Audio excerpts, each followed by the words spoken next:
Working Americans still do not have access to a retirement plan with matching contributions from an employer. To remedy this gross disparity, I'm announcing that next year my administration will give these often forgotten American workers, great people, the people that built our country, access to the same type of retirement plan offered to every federal worker. We will match your contribution with up to $1,000 each year. As we ensure that all Americans can profit from a rising stock market, let's also ensure that members of Congress cannot corruptly profit from using insider information.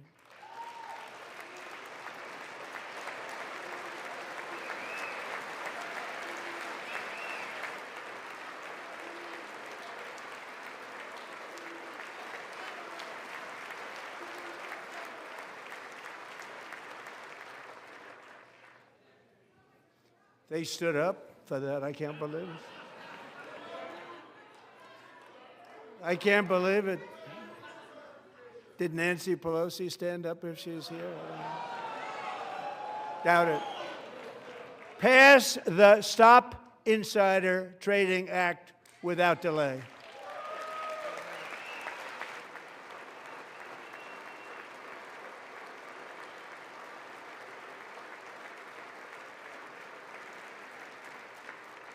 I wasn't sure if anybody even on this side was going to applaud for that. I'm very impressed. Thank you. I'm very impressed. But when it comes to the corruption that is plundering, it's plundering America.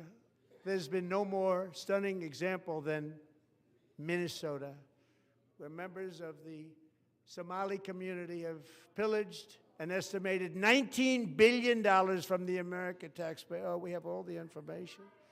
And in actuality, the number is much higher than that.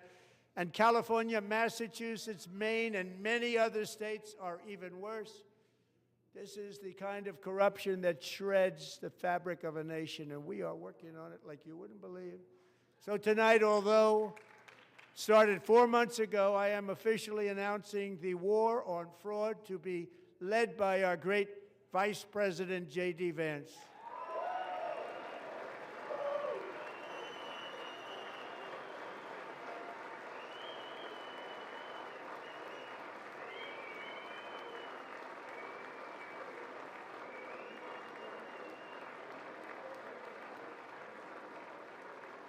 He'll get it done. If we're able to find enough of that fraud, we will actually have a balanced budget overnight. It'll go very quickly. That's the kind of money you're talking about. We'll balance our budget. The Somali pirates who ransacked Minnesota remind us that there are large parts of the world where corruption and lawlessness are the norm, not the exception. Importing these cultures through unrestricted immigration and open borders brings those problems right here to the USA. And it is the American people who pay the price in higher medical bills, car insurance rates, rent, taxes, and perhaps most importantly, crime. We will take care of this problem. We're going to take care of this problem. We are not playing games. Delilah.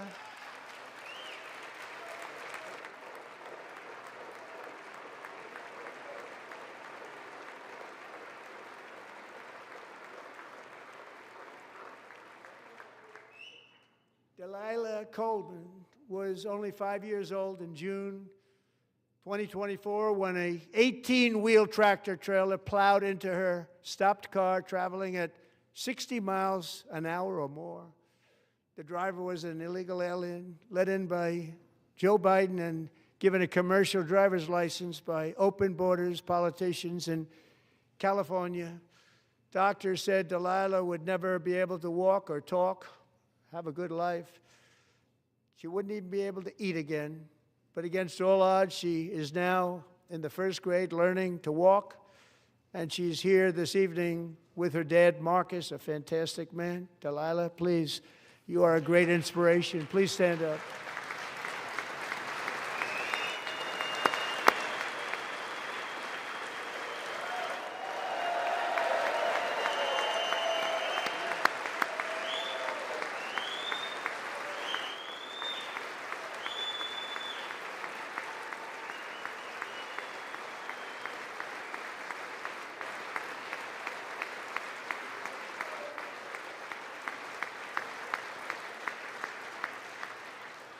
Thank you, Delilah. Many, if not most, illegal aliens do not speak English and cannot read even the most basic road signs as to direction, speed, danger, or location. That's why tonight I'm calling on Congress to pass what we will call the Delilah law, barring any state from granting commercial driver's licenses to illegal aliens.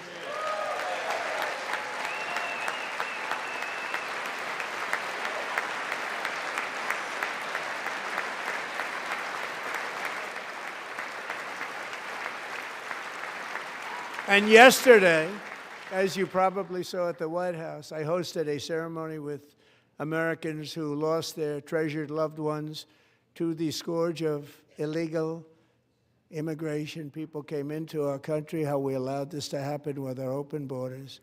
These are the angel moms and families that for decades our government betrayed and our media totally ignored. It was terrible. Hard to believe, actually. In 2023, a 16-year-old high school cheerleader named Elizabeth Medina was supposed to perform in her town's Christmas parade, but she never arrived. Her mother, Jacqueline, went home to look for her, and she found her lying dead in a bathtub, bleeding profusely after being stabbed 25 times. Elizabeth's killer was a previously arrested illegal alien who had broken in and brutally extinguished the brightest light in her family's life, violently and viciously. Her heartbroken mother is in the gallery to remind everyone in this chamber exactly why we are deporting illegal alien criminals to our country at record numbers, and we're getting them the hell out of here fast. We don't want them.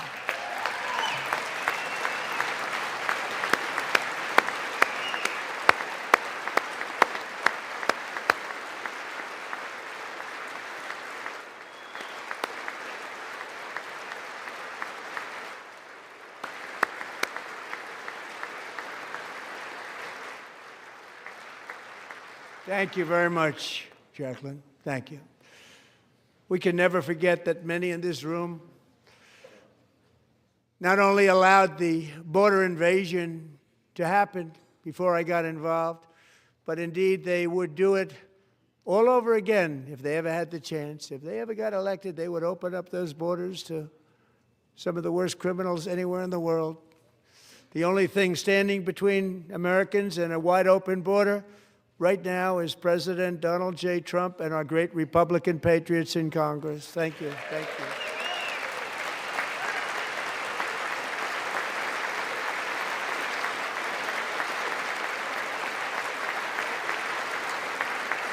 As we speak, Democrats in this chamber have cut off all funding for the Department of Homeland Security. It's all cut off.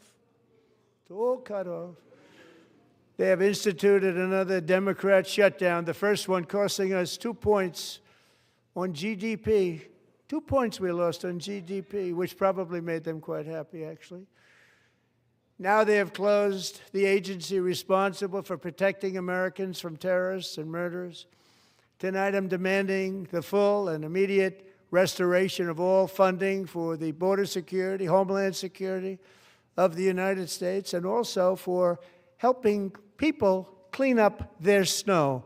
We have no money because of the Democrats, and it would be nice. We'd love to give you a hand at cleaning it up, but you gave no money. Nobody's getting paid. It's a shame. So you have to think about it. We have, in case you didn't know, a pretty large snowstorm out there. One of the great things about the State of the Union is how it gives Americans the chance to see clearly what their representatives really believe. So tonight I'm inviting every legislator to join with my administration in reaffirming a fundamental principle. If you agree with this statement, then stand up and show your support. The first duty of the American government is to protect American citizens, not illegal aliens.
Isn't that a shame? You should be ashamed of yourself not standing up. You should be ashamed of yourself. That is why I'm also asking you to end deadly sanctuary cities that protect the criminals and enact serious penalties for public officials who block the removal of criminal aliens. In many cases, drug lords, murderers all over our country, they're blocking the removal of these people out of our country, and you should be ashamed of yourself.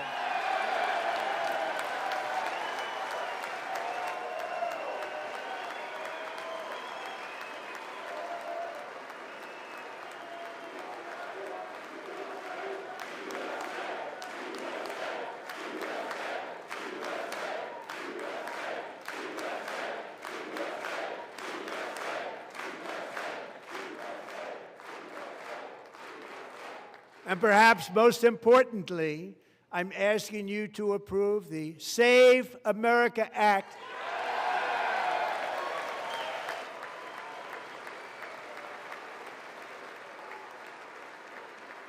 To stop illegal aliens and others who are unpermitted persons from voting in our sacred American elections. That cheating is rampant in our elections. It's rampant. It's very simple. All voters must show voter ID.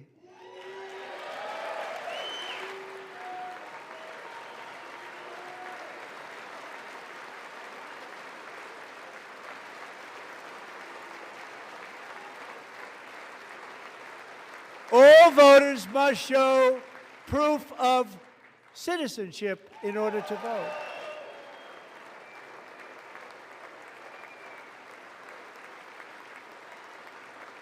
And no more crooked mail-in ballots except for illness, disability, military, or travel. None.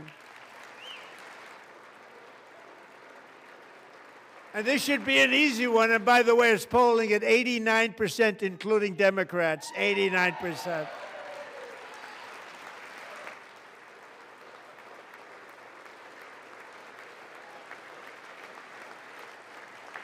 And even the new communist mayor of New York City, I think he's a nice guy, actually. Speak to him a lot. Bad policy, but nice guy. Just said they want people to shovel snow. They got hit hard. Wants them to shovel snow, but if you apply for that job, you need to show 2 original forms of ID and a Social Security card. Yet they don't want identification for the greatest privilege of them all, voting in America. No, it's no good. No good. Both Republicans and Democrats overwhelmingly agree on the policy that we just enunciated. And Congress should unite and enact this common sense, country-saving legislation right now, and it should be before anything else happens.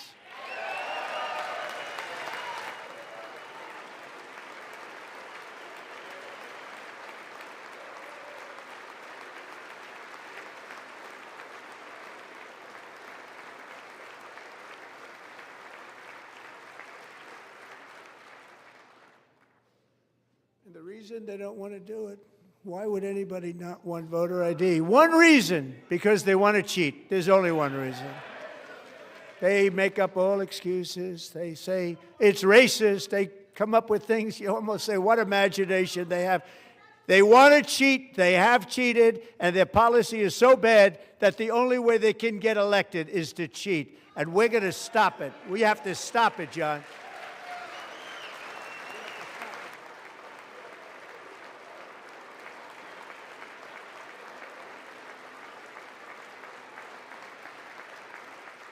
And here is one more opportunity to show common sense in government. In the gallery tonight are Sage Blair and her mother, Michelle.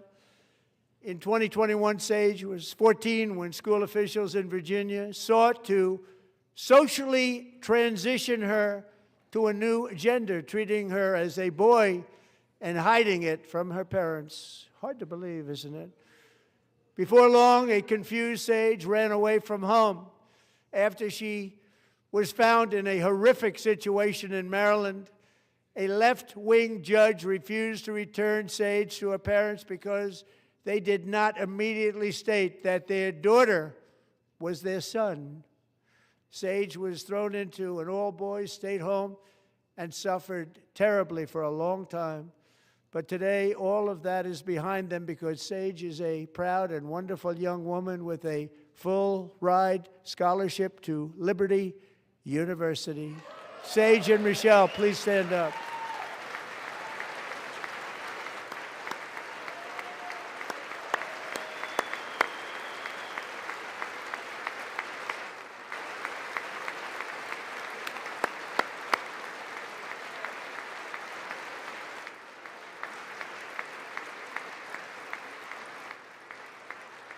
And thank you for your great bravery. And who can believe that we're even speaking about things like this?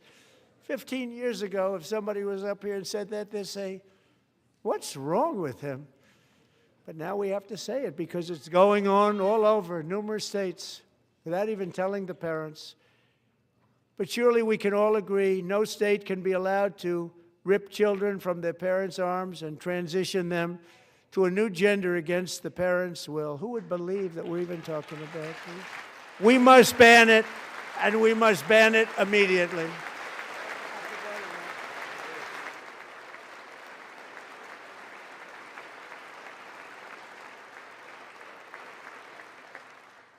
Look, nobody stands up. These people are crazy, I'm telling you. They're crazy.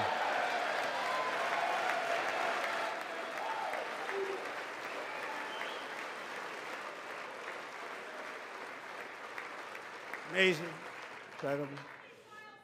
Boy, oh boy. We're lucky we have a country. With people like this, Democrats are destroying our country, but we've stopped it just in the nick of time, didn't we? Huh?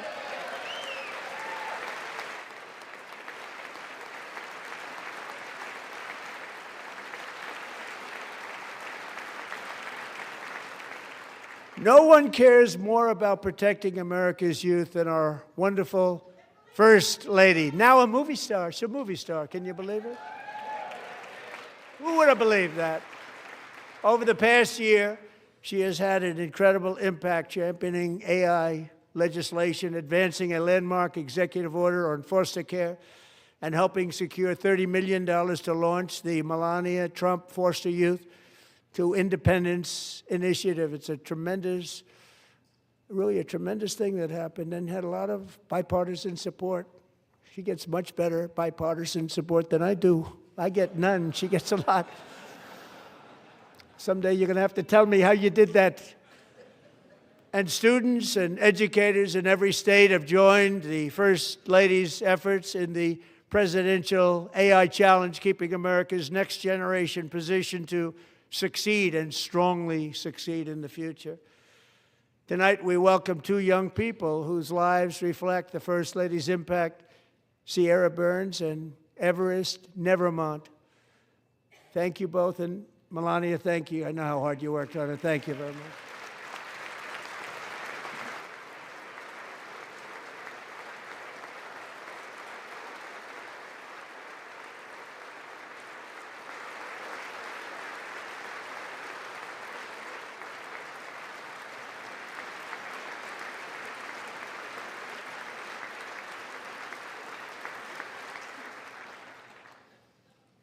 I'm very proud to say that during my time in office, both the first 4 years and in particular this last year, there has been a tremendous renewal in religion, faith, Christianity, and belief in God. Tremendous renewal.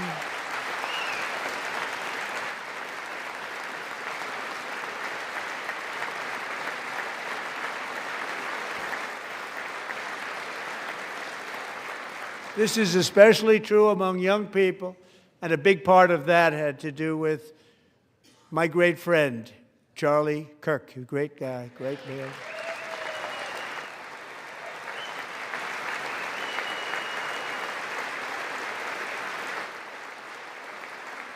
So last year, Charlie was violently murdered by an assassin and martyred, really martyred for his beliefs. His wonderful wife, Erica, is with us tonight. Erica, please stand.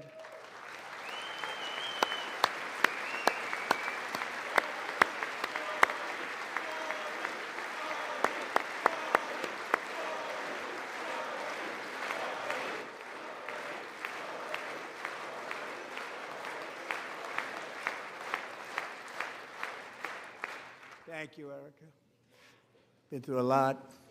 In Charlie's memory, we must all come together to reaffirm that America is one nation under God, and we must totally reject political violence of any kind.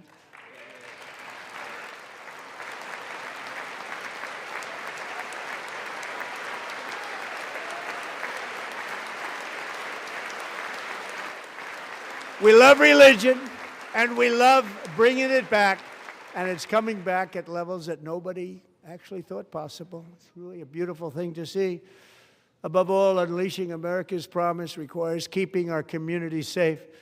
We have made incredible strides, yet dangerous repeat offenders continue to be released by pro-crime Democrat politicians again and again.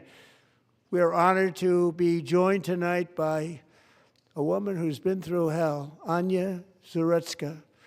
In 2022, she and her beautiful daughter, so beautiful, what a beautiful young woman, Irina, fled war-torn Ukraine to live with relatives near Charlotte, North Carolina. And by the way, what's going on with Charlotte?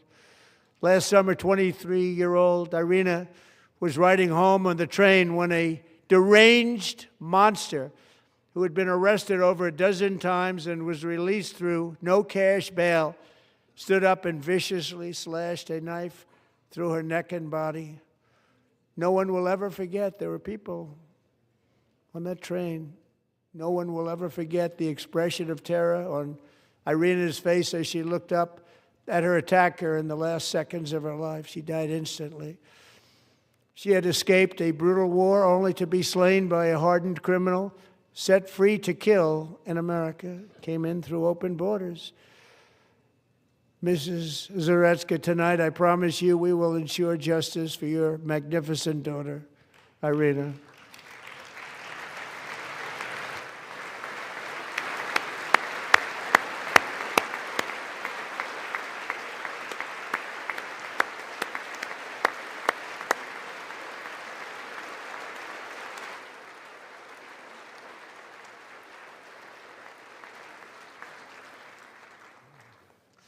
How do you not stand? How do you not stand? I'm asking this Congress to pass tough legislation to ensure that violent and dangerous repeat offenders are put behind bars, and importantly, that they stay there.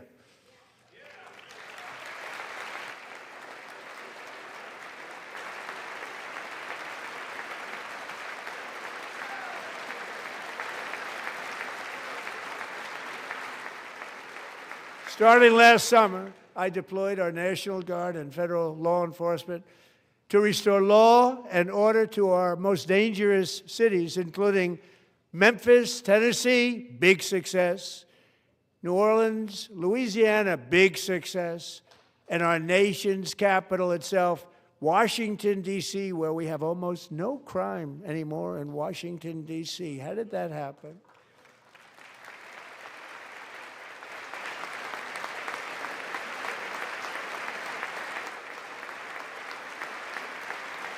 In fact, crime in Washington is now at the lowest level ever recorded, and murders in D.C. this January were down close to 100% from a year ago.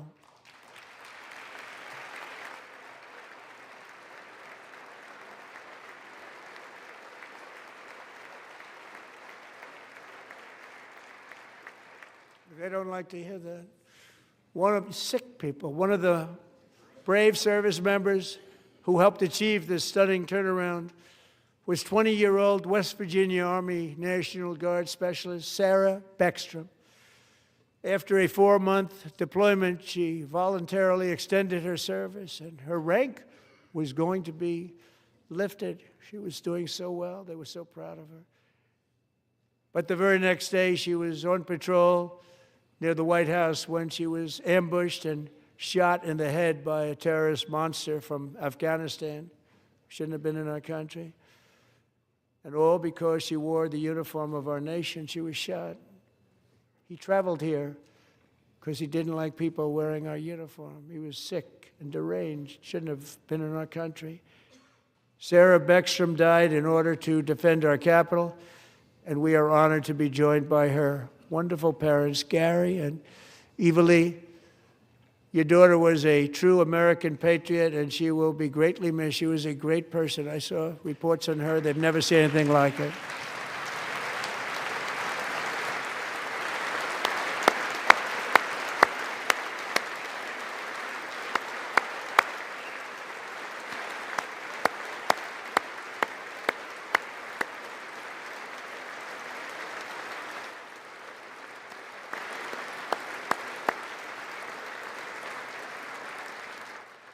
So sorry. Thank you very much. She's a great young lady. I saw reports that were like, perfect. She was perfect. Serving alongside Sarah that day was Staff Sergeant Andrew Wolf. The terrorist shot Andrew in the head, and no one thought he could possibly make it. The two of them, Sarah and Andrew, both shot violently in the head. Neither was expected to make it. They weren't even given a chance, except his wonderful mother, named Melody, who I spoke to the same night, and she was so positive. The doctors thought that Andrew was gone, but his mother said, no, Mr. President, Andrew will be fine. He's going to make it. I've never seen anything like it. I mean, he was given almost no chance. She said, I have no doubt, sir, he's going to be okay. This was a conversation that I had with her that night, with her son laying helplessly in bed, blood all over. Everybody is praying, she said, sir, he will be okay. The doctors didn't understand what she was saying, and after looking at the results of the damage done, neither did I. She was so strong and conclusive that even Andrew's great father felt she didn't really understand the gravity of the situation. But she turned out to be right. Right, Melody? She turned out to be right.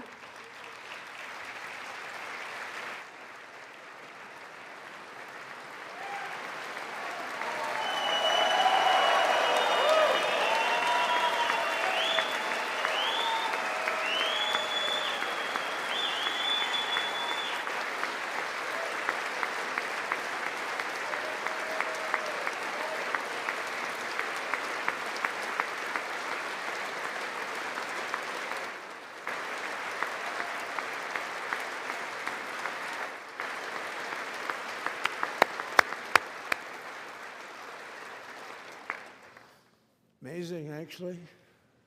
I said, where does this woman come from? She's the most positive person I've ever met. With God's help, Andrew has battled back from the edge of death, and we're talking about the edge of death, on his way to a miraculous recovery. He's got a little work to do, but he's doing great. Nice to see you. He's a good-looking guy. Nice to see you. Thanks, Andrew. Thank you very much.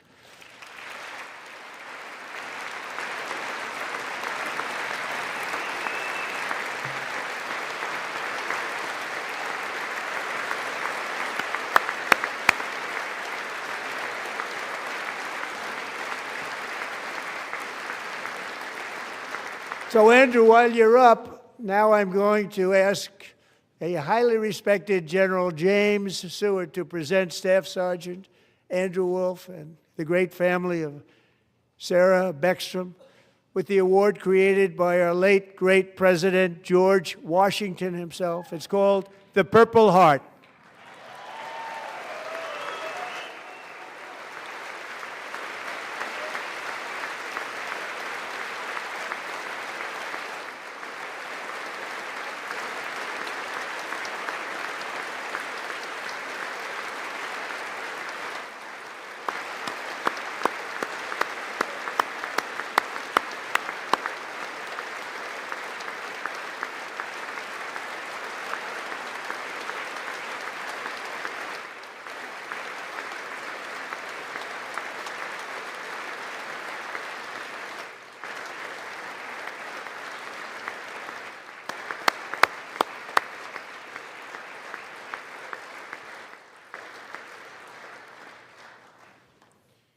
We love you all.